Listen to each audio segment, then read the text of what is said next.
Well, hello and welcome to the Modern Yin Podcast. I'm your host, Kimberley Roberts of SolefulYin, and I am so glad you're here. I want to take a moment to help you understand what this space is all about, especially if you're new here, and how this podcast can support you. This podcast is really geared for busy women, especially over the age of 40, who feel like they're constantly on the go, taking care of everything and everyone, but you know what? Not taking care of themselves. And over time, that can start to look like feeling burnt out, overwhelmed, tense, tired, but wired, or just disconnected. What I share here is a different approach. Instead of pushing harder or doing more, we focus on slowing down, supporting your nervous system, and creating a sense of safety in your body. Because here's the thing, when your body feels safe, everything starts to shift. Your energy improves, your mind becomes clear, your body softens, and you begin to feel more like yourself again. Inside this podcast, you'll find simple practices using Yin Yoga, acupressure, reflexology, breathwork, mindfulness. These are all designed to fit into what I call real life, even when you only have a couple of minutes. And if you're looking for more support, you can come and join me inside my Patreon. That's where I share full Yin Yoga classes, guided practices for emotional support, nervous system resets, and even nourishing recipes to support your overall well-being. It's really a space where you can go deeper at your own pace and in a way that feels supportive, not overwhelming. So whether you're listening while walking, resting, or just taking a moment for yourself, I'm so glad you're here because you've landed in the right place. Take a deep breath, let those shoulders soften, and let's begin. Welcome back to the Modern Yin Podcast. I'm Kimberley Roberts of SolefulYin, your host, and I'm so grateful you're here today. So if you have been following my podcast for a while, you know that last week we started a little bit of a convo together. We explored what it meant to come back to your body. Not because your body is broken, because let's just be clear about that, okay? Nobody's body is broken. And also not because your body needs fixing. But here's the thing, it's because so many of us, including myself, have been spending years, if not decades, living almost entirely from the neck up. What does that mean? Thinking, planning, worrying, problem solving, trying to stay one step ahead of life, like this process of, oh, what's next? What's next? What's next? And here's the thing, in the process of that, we slowly start losing the habit of listening to the place that's been carrying us all the way through from the day we were born. Like if you think about it, when we were babies, like we listened to our body. We were hungry, we would scream. We had to poop, we would poop, and then we would scream, but it would be a different kind of scream. This is what I've been told. Anyway, there's different kind of screams and cries depending on what your baby needs. And it's all about, this is the way that the baby is communicating, because it hasn't lived in its head yet. It's only living in its body. So today, I want to continue this conversation. Because once we begin coming back to our bodies, then the next question naturally becomes, well, how do we actually listen to it? It's one thing to say, hey, yeah, I'm going to listen to my body all the time. But it's like, well, how? Because again, most of us, the minute we say that, we go right into our head, right? But here's the thing. Before we get into that, I want to tell you a little story about this morning. So it is super hot here in Ottawa, Canada. Like I'm talking like you put a piece of bacon on the ground and it fries in like a couple of seconds. I'm not kidding you. It's like 35 degrees outside, and with the humidity, it's like closer to 50. So it's seriously a hot box today. And there's not a whole lot of people outside. In fact, if I look around in my condo complex, almost every single window has their blinds closed. Like, that's how hot it is.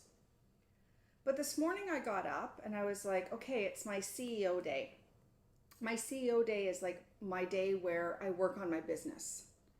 So I don't see any reflexology clients that day. I'm doing a lot of like my administrative work, my podcast episodes, recordings. I'm reviewing my edits from my video classes that have been recorded. But this morning I got up and I was like, I didn't have the greatest night's sleep. I'm not sure 100% why. I think part of it was the fact that it was just really hot and my AC was running a lot, and it keeps me a little bit more alert. But anyways, I got up this morning. I was like, okay, well, the physical energy in my body is a little bit on the low side. I'm like, it's definitely going to be more of an active recovery day for me. And even my aura ring said to me, oh yeah, your sleep wasn't that great last night. Well, I didn't say it quite like that, but it kind of indicated you had a crappy night's sleep. Maybe you should take it easy today. So I was like, okay, yeah, I'm definitely doing some yin, breath work, meditation. I'm definitely down for all of that. And then I was like, what's it like outside? So of course I asked Google, and Google tells me the temperature and what it's going to be like today. And I'm like, oh my God, like, yikes. But here's the thing. I stopped in that moment. I sat down and I literally asked my body something. Do we need like active movement today? And I sat there and I listened to my body. I didn't feel any contraction in my body.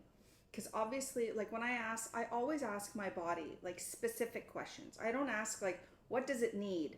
Because it's really hard to answer a question like that. So I asked like, do I need Yin Yoga today? And my body, if it contracts, then that's a no. If it expands, that's a yes. Now that is for me. For some people, it's more of a or a right?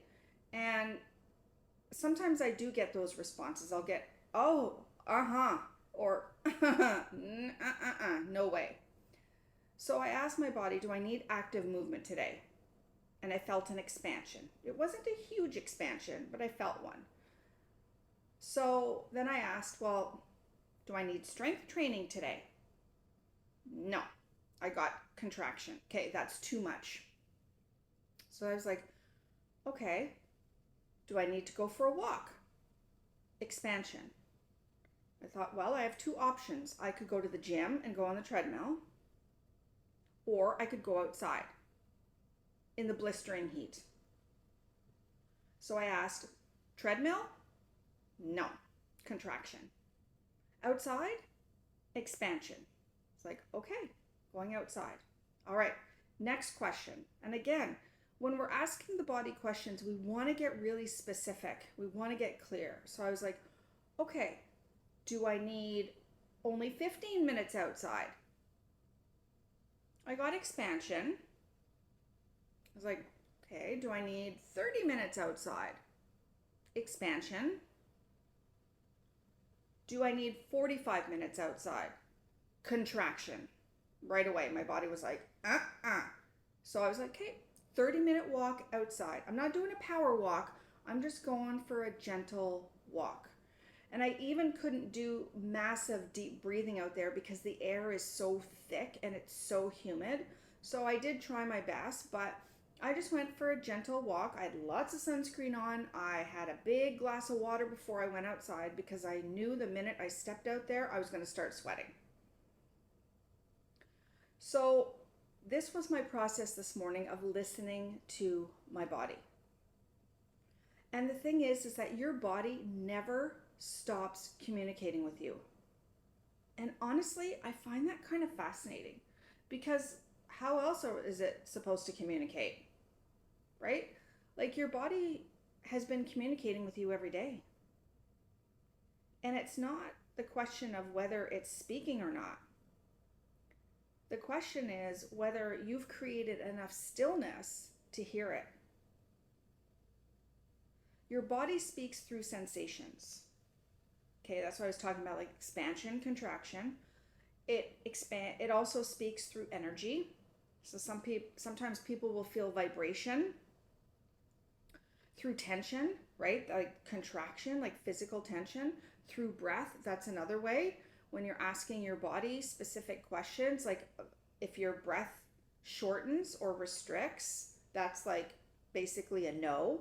If it expands, that's a yes. It also speaks to you through hunger, through fatigue, through tears, through the tightness that you feel in your shoulders after a really stressful day, through that racing heart before you walk into your boss's office to have that conversation, through the sigh that escapes whenever you're realizing it. And here's the thing, none of this is random. It's information.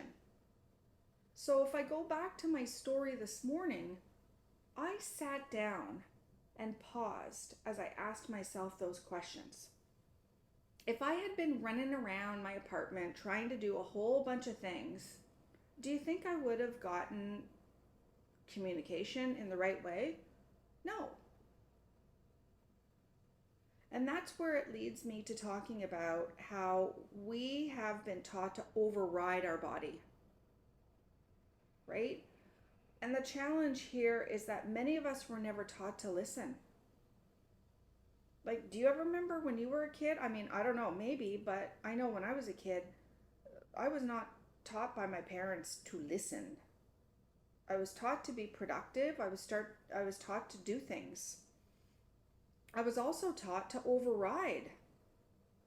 So when I'd be exhausted, I'd still push myself through because I was taught to be productive. I was also taught to take care of everyone else first. Right? Drink another coffee to get through. Just go to bed a little bit later. Keep going. Keep doing it. And somewhere along the way, we kind of learned that productivity deserved our attention, but our bodies didn't. And this is where Yin Yoga taught me something really unexpected. And one of the reasons I fell in love with Yin in the first place, it wasn't because it made me more flexible. I was already like uber flexible. That wasn't what I was drawn to with the practice. And I've talked a lot about that in previous episodes about how I discovered Yin Yoga. But Yin really helped me to notice. Like when you stay in a pose for several minutes, you can't rush through it. You can try, but if you're sitting there and you're really present, you'll start noticing your breath. Of course, you'll notice your thoughts. Emotions will come up. You'll notice the places in your body that feel guarded or, like you're holding back. You may even notice the places that soften. But you see, Yin Yoga isn't about trying to force our body to change. It's really more about inviting us to become curious enough to understand our body. And here's the thing, I say this all the time in almost every single Yin Yoga class that I teach. And many of my sessions with my reflexology patients. Your awareness changes everything. And curiosity changes everything. Because once you have awareness, then you have choice. Right? And the choice opens up curiosity. Oh, how about this? Or how about that, right? Like we're asking specific questions. We're becoming aware of what's happening. And with that awareness, we start to have a different dialogue. So listening isn't like trying to fix something. Because sometimes, I'll hear people say, oh, listen to your body. And people are like, whoa, like I'm overwhelmed by that. But here's the thing is that listening doesn't mean you suddenly, all of a sudden, light bulb over your head goes on and you're like, I have all the answers. No. It doesn't mean that every ache in your body has a perfect explanation to it. It doesn't mean that if you have an emotional release, you don't know what its context is. I've had many emotional releases in Yin Yoga where I have no idea what I let go of, and I don't care.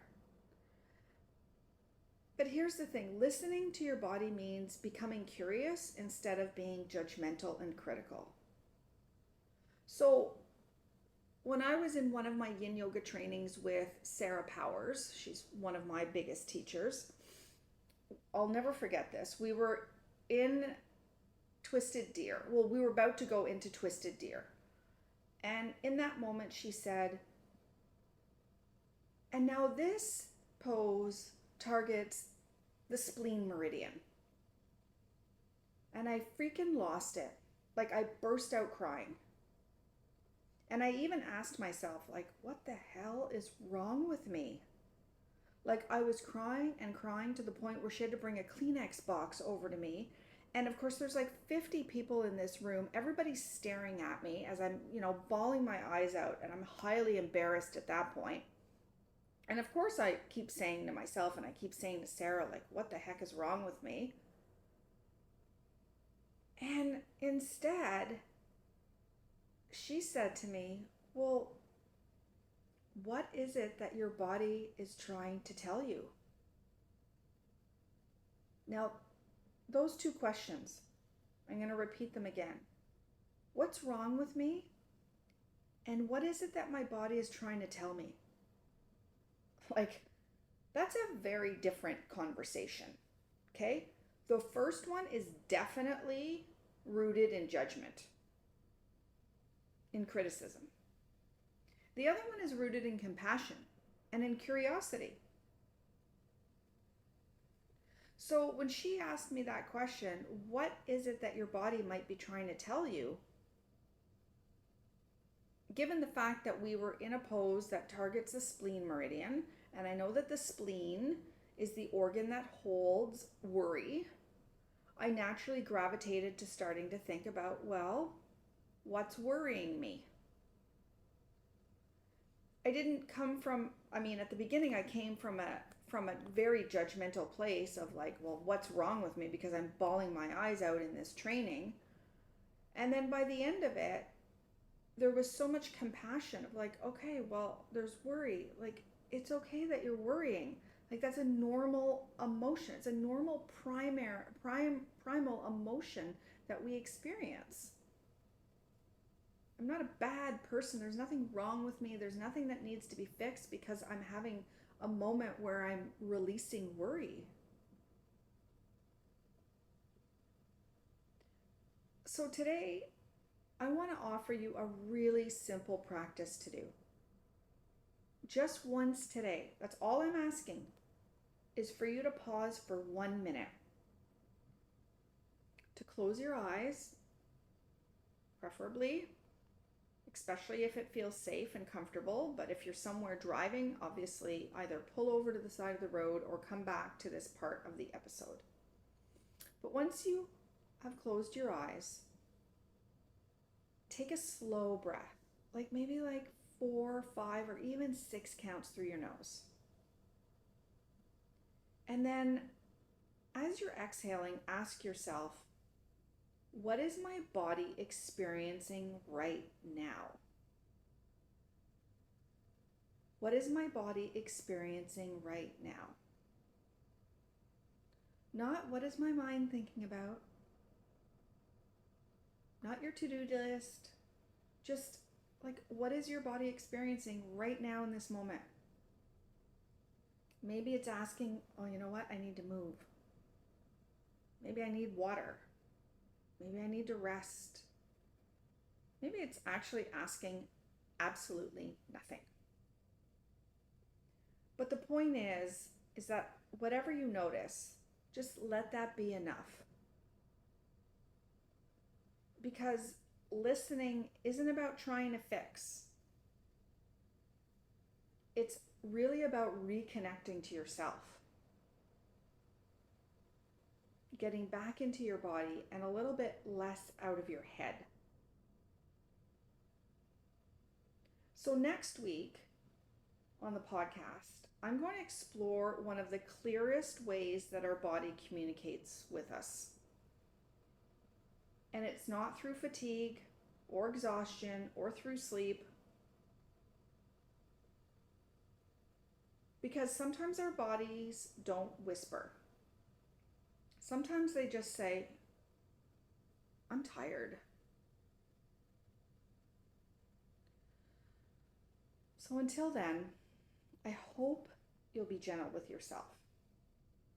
You'll take little moments to listen, to keep noticing, to remembering. Maybe you come back to this podcast episode and you listen to it again.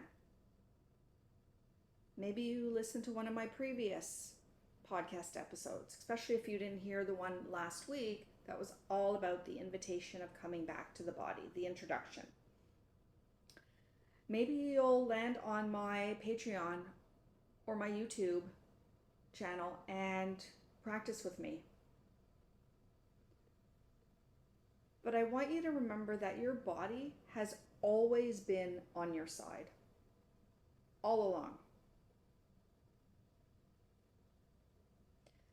Thank you so much if you have made it to the end of this episode. And if this episode resonated with you, I'd love it if you shared it with someone who needs this help, this reminder too. So until next week, take a deep breath and keep coming back to you. If today's episode supported you in any way, the next best step is to come practice with me. Inside my Patreon, I share simple Yin Yoga, acupressure, reflexology, and nervous system practices designed for busy women who want to feel calm, grounded, and back in their bodies without needing a ton of time.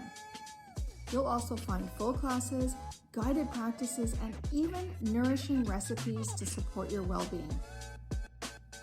Until next time, take a deep breath, slow things down, and take care of you. And I'll see you in the next episode. Thanks so much for pressing play today.